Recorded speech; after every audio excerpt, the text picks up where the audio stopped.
Hello, welcome back to Cory Reads. I am Cory, and today we are continuing on with the reading of the Bible. We are on first book of Moses called Genesis, chapter 8.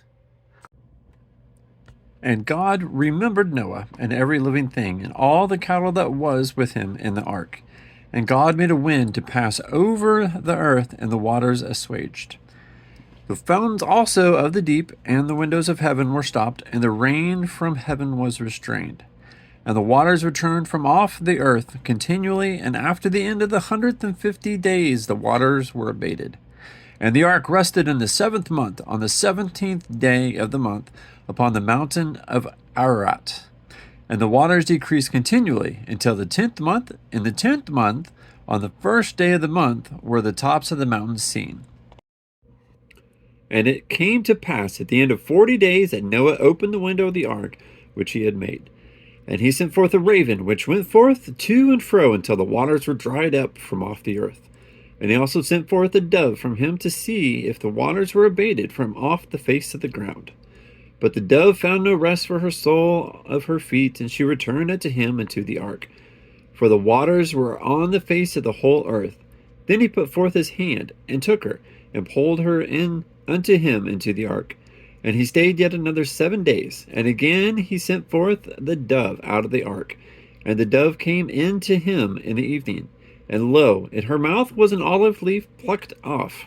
So Noah knew that the waters were abated from off the earth. And he stayed yet another 7 days, and sent forth the dove, which returned not again unto him any more. And it came to pass, in the 601st year, in the 1st month of the 1st day of the month, the waters were dried up from off the earth. And Noah removed the covering of the ark, and looked, and behold, the face of the ground was dry. And in the 2nd month, on the 7th and 20th day of the month, was the earth dried. And God spake unto Noah, saying, Go forth of the ark, thou and thy wife, and thy sons and thy sons' wives with thee. Bring forth with thee every living thing that is with thee, of all the flesh, both of fowl and of cattle, and of every creeping thing that creepeth upon the earth, that they may breed abundantly in the earth, and be fruitful and multiply upon the earth. And Noah went forth, and his sons and his wife and his sons' wives with him. Every beast, every creeping thing, and every fowl, and whatsoever creepeth upon the earth after their kinds, went forth out of the ark. And Noah builded an altar unto the Lord, and took of every clean beast, and of every clean fowl, and offered burnt offerings on the altar. And the Lord smelled a sweet savor, and the Lord said in his heart, I will not again curse the ground any more for man's sake, for the imagination of man's heart is evil from his youth. Neither will I again smite any more everything living as I have done. While the earth remaineth seed time, and harvest, and cold, and heat, and summer, and winter, and day and night shall not cease. Okay, now that we've read through it, let's break it down a little bit. Starts off, but God remembered Noah and everything on the ark, and he caused a wind to pass over the earth, and the waters started drying away. And all the fountains of the deep and the windows of heaven were stopped, which is meaning that there's basically water coming from underground. And also it's alluding to the windows of heaven, because there's waters the above the dome type thing that's around the earth, and so the windows would have opened, letting all the water from above come down. And then the ark rested on the mountain Ararat on the 17th day of the month, on the 7th month, on the 17th day of the month. So it's basically giving us a time frame, and it goes through here about how many days that and what dates it happened, and what years, and so on and so forth. How trying to get a timeline kind of how long it took before Noah and his family could leave. He sent forth the raven, and the raven just doesn't say the raven ever came back. And then a dove, he sent it out, it came back, and he sent it out again. It came back with an olive branch, which was plucked, an olive leaf plucked off. So the dove went and plucked off an olive leaf, obviously from an olive tree, and then came back, which let him know that the water is starting to dry off. He took off the lid of the ark. And then God says, "Go forth with the to Noah, Noah's wife, and their the sons and the sons' wives, and repopulate the world, and let all the animals out at that point, and let them do the same thing." Now this part is it's kind of one of the controversial parts where which doesn't make a lot of sense. We're not even talking about the dates and everything. We're just going to let the days and the times just kind of sit there. But this goes back to when it was written. They didn't know the expanse of like everything, like polar bears, penguins, um, like everything in Australia, the Americas, buffalo. Because if all those animals were all let loose at the same spot, that's not where they live.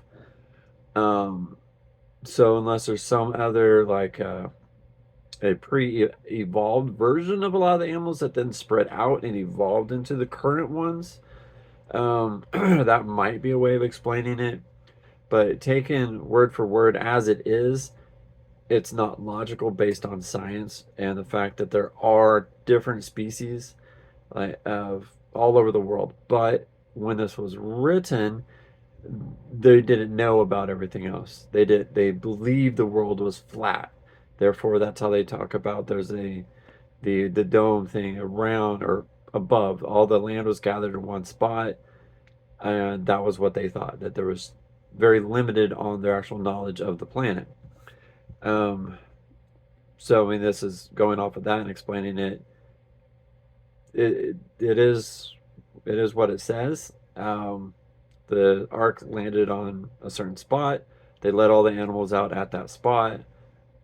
Feasibly, like I said, polar bears, kangaroo, buffalo, those wouldn't all be at the same spot, um, which kind of leads a little questioning on the accuracy of this. Was there a flood? Like I said before, probably some sort of a worldwide rise into the ocean sea levels, which caused a lot of flooding. And could they have gathered up everything or all the local animals? It could be very well based on factual events, just not worldwide. That Noah had all the animals, maybe just all the animals in that area, which makes sense from when it was written. So, um, and also again, if everything was destroyed, then everybody's coming from the same eight animals or the same seven animals that were, or 18, yeah. There's a lot of inbreeding going on. Genetics don't really work with this. We still have Noah, his wife, his three kids, or three sons, and their three wives repopulating the entire world. That's not how genetics really works. But at the time, like I said, science, they didn't know that that's how it worked back then when this was written. But if it was off of a smaller area, which that's all they knew, it would be more feasible, like I said, for all the animals and the people. But worldwide, everything all coming from these four guys and their wives repopulating the entire world.